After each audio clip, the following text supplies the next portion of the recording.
Welcome to chapter 15 of The Picture of Dorian Gray.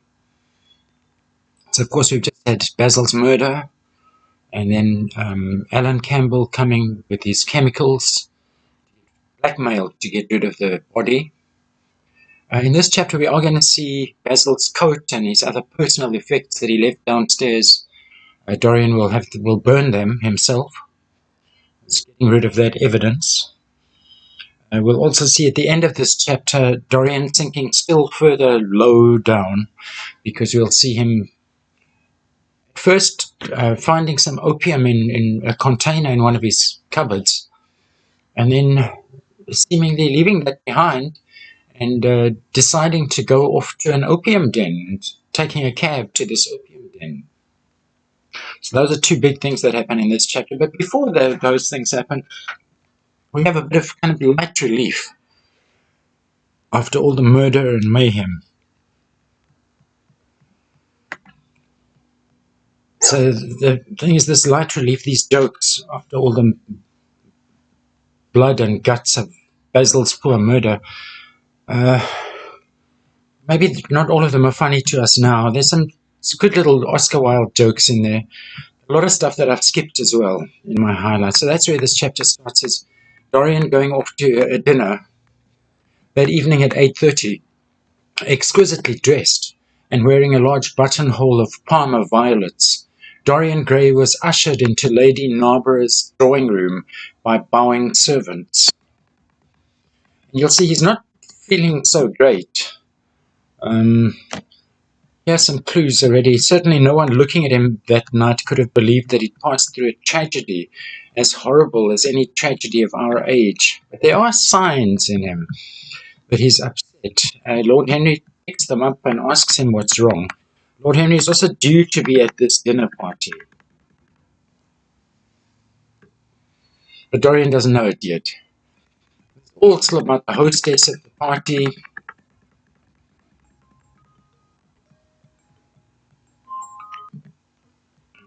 Dinner party, dinner party, dinner party. A tedious party. It's boring, all the people who kind of bore him. And then he hears that Henry is due to be there. How horrid of Henry wasn't to be so late. It was some consolation or some comfort that Henry was to be there. And when the door opened and he heard his slow musical voice lending charm to some insincere apology, he ceased to feel bored. Now here we're going to pick up the symptoms that not all is right, because his appetite is gone. But at dinner he could not eat anything. Plate after plate went away untasted. Lady Narborough kept scolding him for what she called an insult to poor Adolphe the chef, who invented the menu specially for you. And now and then Lord Henry looked across at him, wondering at his silence and abstracted manner. From time to time the butler filled his glass with champagne. He drank eagerly, and his thirst seemed to increase. So the drinking of alcohol now is a sign. And we can read something into that thirst seemed to increase because, possibly metaphorically this could refer to Dorian's thirst for pleasures increasing, and nothing seems to put out the desire for them. Lord Henry asks what's wrong. Dorian, what is the matter with you tonight? You're quite out of sorts. The hostess says she thinks he's in love. He says he hasn't been in love for a whole week. Not, in fact, since Madame de Ferrol. He's been busy, once again. But I'm going to skip all the discussion about her, except for this joke here. Her capacity for family affection is quite extraordinary. When her third husband died, her hair turned quite gold from grief. Of course, once you'd think they'd say her hair turned white from grief.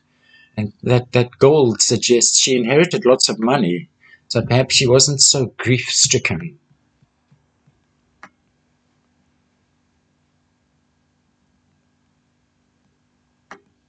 Lady Narborough says, Lord Henry, I'm not at all surprised that the world says that you are extremely wicked. But what world says that? It can only be the next world. This world and I are on excellent terms. Another joke here from Lord Henry. It's perfectly monstrous the way people go about nowadays saying things against one, behind one's back, that are absolutely and entirely true. witty, cynical Lord Henry. This is Lady Narborough. Nowadays, all the married men live like bachelors, and all the bachelors like married men. Another Oscar Wilde joke through Lady Narborough. And she says, don't you think Mr. Grey should get married? She says she'll look for a suitable match for him, and she'll draw out a list of all the eligible young ladies. With their ages, Lady Narborough asked Dorian. Of course, with their ages, slightly edited. That's a joke. Lord Henry's cynicism. Here again, a man can be happy with any woman as long as he does not love her. And of course, all the cynical things he said about marriage, watch by the end of the novel what happens to his marriage. Oscar Wilde joke. I like men who have a future and women who have a past. A woman who's had a past has a reputation. Lord Henry, moderation is a fatal thing. Of course, moderation, not taking too much of anything. Eating is as bad as enough is as bad as a meal. More than enough is as good as a feast. So he's saying you should get more than enough of everything. Of course, does he really believe this? Is it just his wit?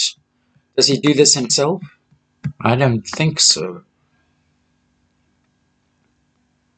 And Henry asking Dorian after dinner, are you better, my dear fellow? You seemed rather out of sorts at dinner. You seemed not yourself. I'm quite well, Harry. I'm tired, that's all. Chatting about who's coming to the country house and who's been married. But then Henry asks, by the way, Dorian, you ran off very early last night. You left before 11. What did you do afterwards? Did you go straight home? Dorian glanced at him hurriedly and frowned. And of course, Henry's asking about last night, and last night was the night Basil was murdered. No, Harry, I did not get home till nearly 3. Did you go to the club? And Dorian's answer here kind of shows his guilt, because he gives details, then gets defensive about it. Yes, he answered, then he bit his lip. No, I don't mean that. I didn't go to the club. I walked about. I forget what I did. How inquisitive you are, Harry. You always want to know what one has been doing. I always want to forget what I've been doing. I came in at 2:30, if you wish to know the exact time. I'd left my latchkey at home, and my servant had to let me in. If you want any corroborative evidence on the subject, you can ask him. This is too defensive. Kind of showing his guilt. Lord Henry, again, something has happened to you, Dorian. Tell me what it is. You're not yourself tonight. Don't mind me, Harry. I'm irritable and out of temper. Is it guilt for last night's murder? Or, if you know the end of the chapter, is it craving for opium? So now, on his way home, he thinks about the clothes of Basil still downstairs. Things that were dangerous had to be destroyed. He winced. He hated the idea of even touching them. Yet it had to be done. He realized that, and when he'd locked the door of his library, he opened the secret press into which he thrust Basil Hallward's coat and bag. A huge fire was blazing. He piled another log on it. The smell of the singeing clothes and burning leather was horrible. It took him 3/4 of an hour to consume everything. And now he starts thinking about this container that's waiting in the cupboard, in the cabinet.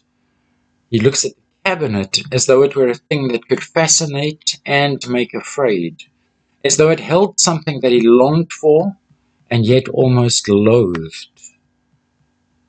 Something he's addicted to and hates it because of his addiction. His breath quickened. A mad craving came over him. So he's seeing him going from murder the previous night to opium addict. So he opens the cupboard and finds this box. A small Chinese box of black and gold dust lacquer, elaborately wrought. It's very complex. Its build quality is very complex. The sides patterned with curved waves, and the silken cords hung with round crystals and tasseled in plaited metal threads. He opened it. Inside was a green paste, waxy in luster, the odor curiously heavy and persistent. He has his own opium at home, but he seems to put it back in the cupboard. And you'll see what he does after that. He hesitated for some moments with a strangely immobile smile on his face, a smile that doesn't move, and it's strange. Then shivering, though the atmosphere of the room was terribly hot, he drew himself up and glanced at the clock. It was 20 minutes to 12, midnight. He put the box back, shutting the cabinet doors as he did so, and went into his bedroom.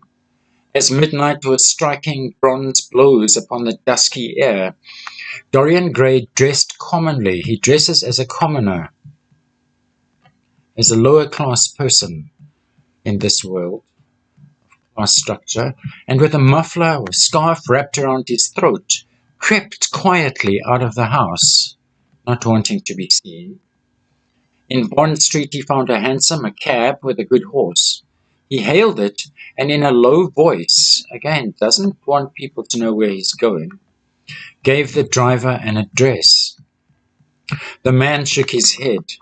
"It's too far for me," he muttered. It's far because it's out at the docks or somewhere out of the way. "Here's a sovereign. Big money for you," said Dorian. "You shall have another if you drive fast." "All right, sir," answered the man. "You will be there in an hour." And after his fare, or his passenger, had got in, he turned his horse round and drove rapidly towards the river. And you have to wait, unfortunately, for the next exciting episode where we find out what happens to Dorian at this scuzzy opium den by the river. I hope you're finding these last chapters to be really interesting. It's nice to have you with us. Like and subscribe, and see you the next time.